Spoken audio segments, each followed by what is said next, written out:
Welcome back to Reading Bear. Today, we will take a look at some new malicious compliance stories. And if you enjoyed my content, please don't forget to subscribe to my channel and post some bear emojis in the comments. Let's go! The first one is titled, "My neighbors wanted to call a professional to mark their property line. My parents agreed." This was a long time ago, but I remember it clearly. We moved into a community with tight space in between our house and our neighbors, and we didn't like them being able to see into our kitchen. We put up a bunch of plants, costing thousands, but my parents thought it would be worth it. A week later, my parents awoke to the plants completely chopped down. My father was furious, and marched down to our neighbor's house. He told my father the plants were on his property line, therefore he had total right to take them down. He warned that if anything were to go on his property again, he would report us to the authorities immediately. Later that day, my father called the company that put in the plants, and with the warranty we could have them replanted next week for no charge. We made sure there was no way it was on our neighbor's property. However, a few days later we caught him chopping them down at 2 a.m. We called the police upon obstruction of property, and after a chat with my neighbor, he decided to call a professional and mark his property line. My father agreed. A few days later, I got home to find orange tape in my neighbor's yard. Apparently, his fence was 11 feet over our property line. We watched as he took down his fence, completely furious. Within the next month, we were enjoying our new space and privacy in our backyard, and my neighbor ended up losing 1/4 of his backyard. My neighbor ended up having to pay almost $10,000 for the destruction of our property, and we got to plant our plants again. The next one is titled, "No Microwaves Allowed, You Say." When I was in college, as many people do, I lived in a dorm. Now, my college had 3 different groups of dorms. One that was in the main set of buildings that was mostly seniors, one that was mostly sophomores, juniors, and one that was almost all freshmen. The freshman dorm area had beds that were fixed to the walls, desks fixed to the walls, and built-in bookcases. It also only had one common room for approximately 150 students, paired 2 to a room, and only one microwave in the common room. We weren't, ostensibly, allowed microwaves in the rooms. It makes sense, there were false fire alarms frequently from burnt popcorn in the lounge area. I can only imagine what horrors a bunch of 18-year-olds would concoct in their rooms if they were blithely allowed microwaves. Most people just went along with it, while grumbling. But oh, not me. I was complaining one day about the rule and how those of us who weren't idiots could handle a simple microwave. The Ra overheard, laughed, and said I was welcome to try and find a way around it, but she'd never found one. Being the nerd I am, though, I went and read the handbook in detail. On page 59 it said no microwaves, but literally page 60 it said any appliance under 1000 watts is allowed. So I found a microwave that was under that pathetic little thing at 500 watts, granted, in a Walmart ad. Took the ad and handbook to her boss, the residence life director. To her chagrin, she had to admit that any appliance under 1000 watts was allowed, and the handbook did say any appliance, after all. She agreed to let me have my microwave, as long as I didn't let the rest of the students in on the trick. I agreed. I also talked my way into only getting charged for a double when my roommate moved out a semester later and I should have been charged for a single. I simply explained to her since I was paying my own way through college, I couldn't afford it. It was hardly my fault my roommate wanted to move to the party dorm and the person I was supposed to move in with refused to respond to my repeated calls and notes slipped under the new room's door. Note, she wasn't living in the new room yet either, we were both being reassigned to it. I just didn't want to move into an antagonistic environment, after all. She saw it was me, laughed, and since no one really wanted to move into this cruddy little mayhem dorm, she just waived the extra fee. The next one is titled, "The One Where I Was Paid Almost 3 months just for walking." It's been a while, but I never really told anyone, and it turns out I'm still kinda upset about it, so be warned it'll be a bit ranty. Context. I was working short-term contracts via an agency at the time to experience different fields and the cash, while I looked for something more permanent. First contact. I got this one contract at a health center. I show up on my first day and have a hard time getting a hold of my new boss, so I just wait around awkwardly, asking around for her.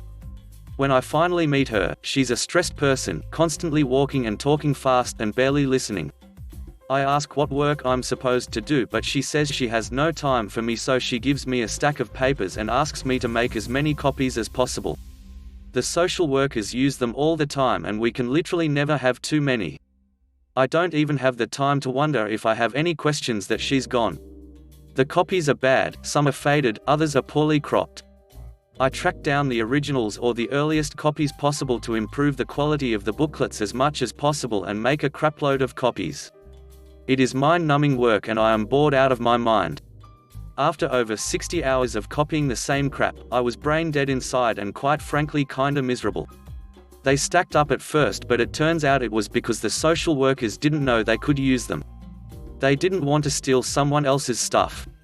So when I explained I was filling my time with that while my real job was explained to me and that these copies were free for all, they were ecstatic and grateful.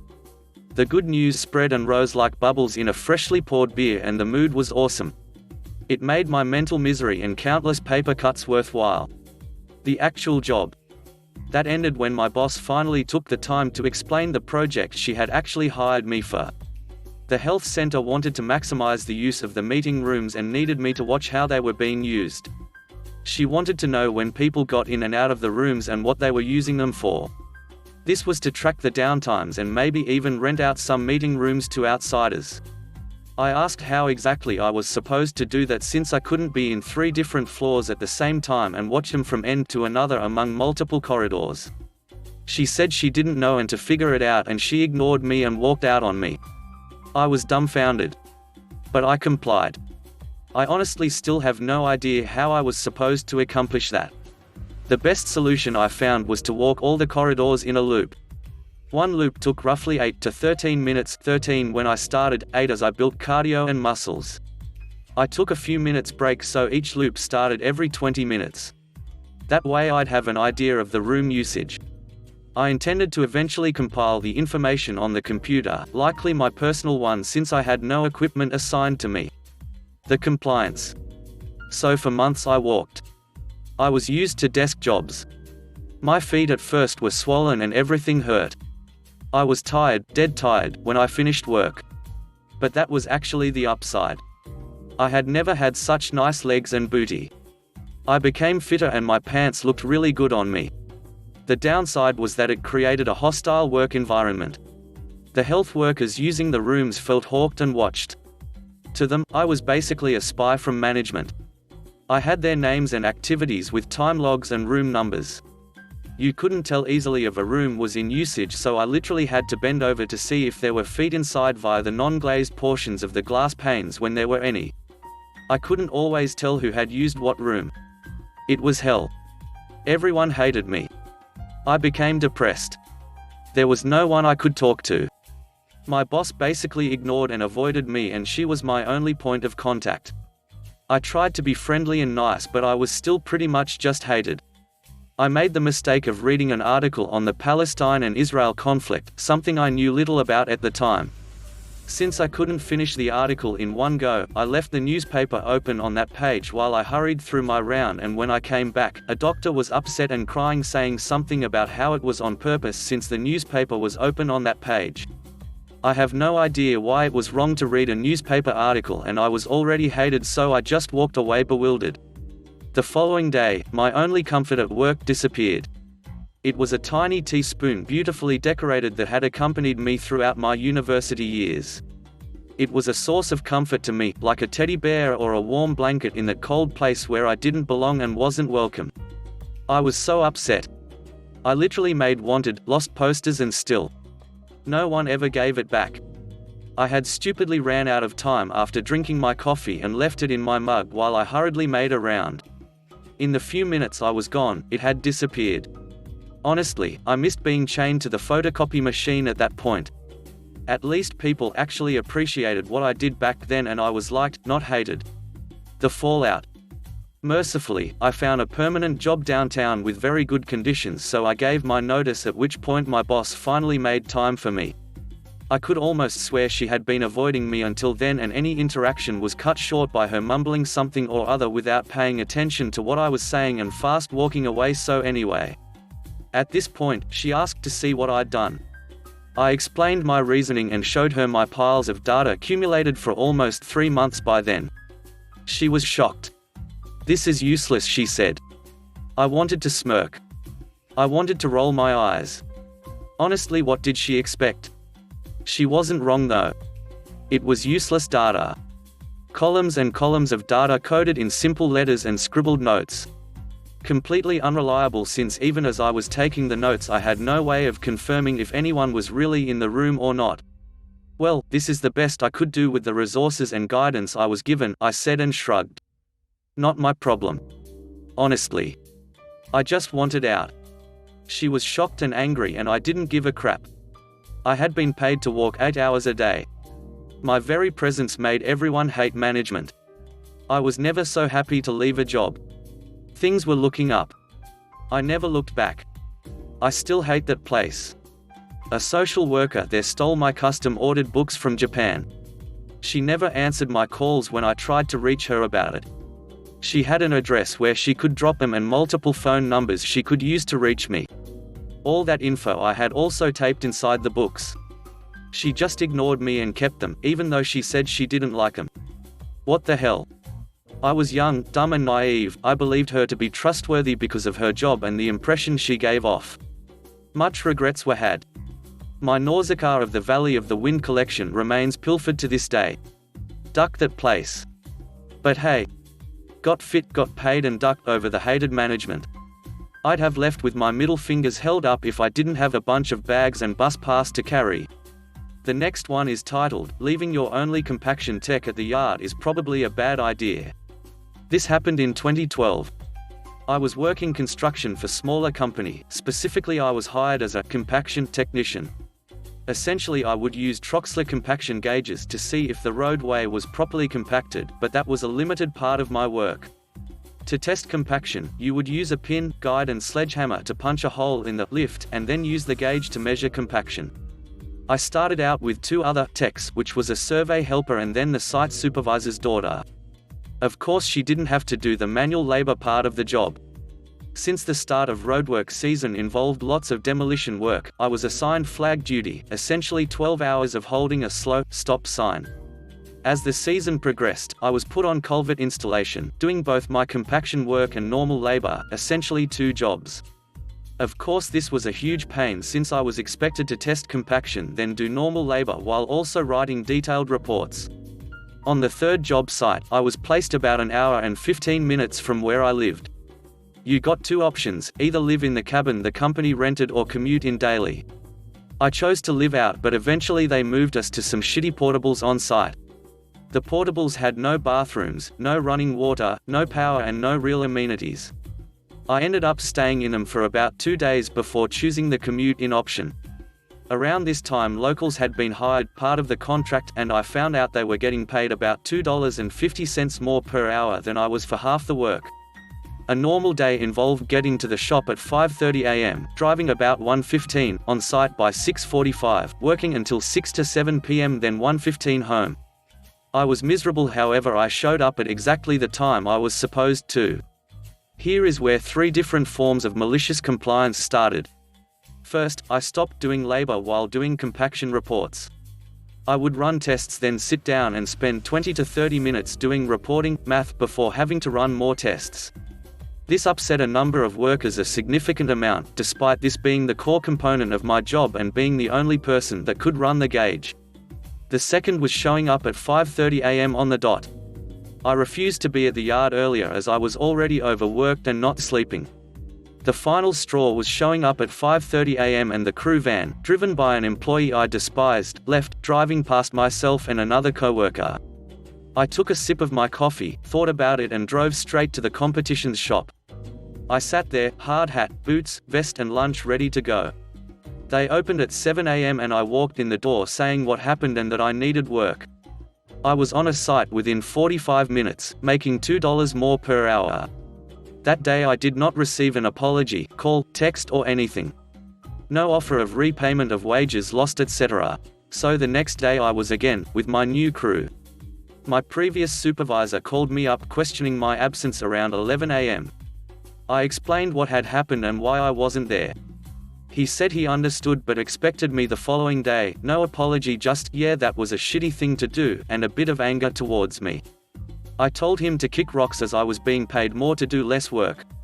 Suffice to say, the old company wasn't very happy with me, but if your employee is willing to leave 2 workers, you underpay and demand I do 2 jobs? Don't expect me to bend over backwards for you. The next one is titled, Boss Makes Maho Changes to Schedule and Gets Me Fired. This happened way back in the 90s when I had a night job as a computer operator on a mainframe. Big computer that Windows 3.1 is more powerful. Or so it seemed. Our company relocated to a neighboring state over a weekend and I was scheduled to work Saturday and Sunday nights 12 hours each and have off Friday. But was told to call Friday at 6 p.m. for directions to the new place. While I was there, I didn't know how to get there from where I lived. Since I wasn't scheduled, I ran the errands that I would do over the rest of the weekend because of the schedule, and at 6 o'clock I called. Conversation went like this. Hello Boss Weasel, I'm calling to get directions to new building. Boss Weasel, good. He gave me directions and said he'll see me in an hour. Me, what, I'm not scheduled and I hadn't been to sleep yet as I wasn't supposed to be there. Boss Weasel, plans changed. Sorry, I forgot to call. This meant I wasn't going to get any sleep for basically 2 days and I told him that. He didn't care. I said I've got to crash for a couple and would be there when I could. I grabbed a 2-hour nap and drove the hour there. Needless to say, I crashed out at 3 a.m. and was caught the next day by Boss Weasel. I did get everything done I was supposed to get, but crap happens. Well, I got threatened with being fired but wasn't. But I was written up for it and everyone else that was involved told him he was wrong. He didn't care. So 5 or 6 months of BS happened and he decided to demote me to distribution clerk. This meant I had to separate thousands of pages of reports and get them to the right person. Of course I wasn't trained to do this and mistakes happened. So here is where the fun begins. He called me into his office, left the door open and just yelled at me. He told me that I wasn't to separate or distribute the reports, just pull them off the printer and let someone that wasn't a duck up do it. I realized something then and I smiled to myself and said for him to put that in writing. The idiot did. The letter with the company logo stated that under no circumstances was I to distribute the reports. I said okay and happily went on my way. He was going on vacation that night and I knew the crapstorm that was going to happen since that night, a Thursday and the last day of the month, was the night the paychecks were printed. Well, the difference with paychecks is that they were run through a special machine that separated them. There were about 500 or so, and then they would be placed in envelopes by the payroll department. They picked up first thing in the morning. So about 10 minutes before they were to arrive, I got my coffee and Danish and waited. Payroll clerk, to be referred to as PC, where are the checks? Me, over there. I pointed to a 2-foot pile of papers. PC, I need them separated. Me, can't do it. PC, why the hell not? Me, Boss Weasel ordered me not to. I showed her a copy of the letter as I took the original home. PC, we'll see about that. Me, okay. PC got Boss Weasel's underling, who actually was a decent person. Underling, op, what is going on? Me, Boss Weasel told me in no uncertain terms that under any conditions am I to separate or distribute any reports. So I'm not. Underling, he knew the reasons, I'll authorize it. Me, I'm not letting you take the heat for it. Call him and get permission. Once that's done it'll take 5 to 10 minutes to do it. Underling, okay. He reaches for the phone, tries to call him and no response. He went hunting and there were no phones. I said sorry, won't do it, finished my coffee, put my coat on and went home. Told him I'd see him Monday as I don't work Friday. I handed him the copy of his letter and left. They did manage to separate the checks eventually and everyone got paid. I had direct deposit so I didn't care. Nothing they could do to me then as I followed my instructions to the letter, but I knew I was done there and I didn't care. Boss Weasel got reamed for that and made it his goal to get me to quit, but I wanted unemployment so that wasn't happening. I got fired a month later and was told my goodbyes were talked about for months. When I saw him by my now former workmates, I let him have it. Last thing I said to him was that his boss needed him under his desk now. Run along and bring tissues, you'll need them. About a month or so later I wanted to say hello to the guys I worked with for 10 years, and who answers the phone? Boss Weasel. Except now he was demoted to what was my position and had to work third shift and weekends. He didn't last long. I found out later where he went to and realized a dear friend of mine worked there too. Got him fired.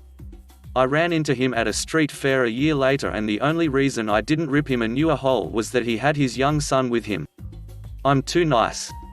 The last one is titled, I'll let you know every time I use my garbage can. I've never met anyone that said, oh good, and hoa.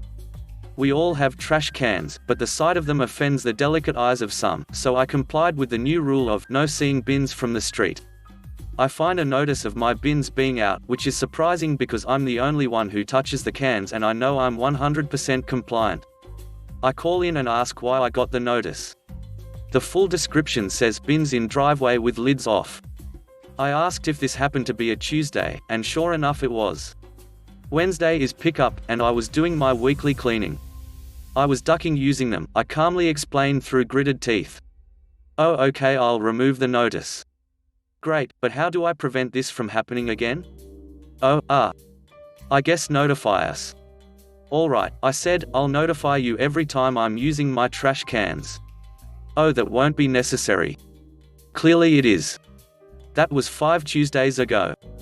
Today, I once again called promptly at 10 o'clock and let Alan know I was about to use my trash cans. You know what, Mr. Endoman? I'm just going to put a hold on any trash can notices for you. Hey, that would be swell, Alan. That would be swell. Thanks for listening.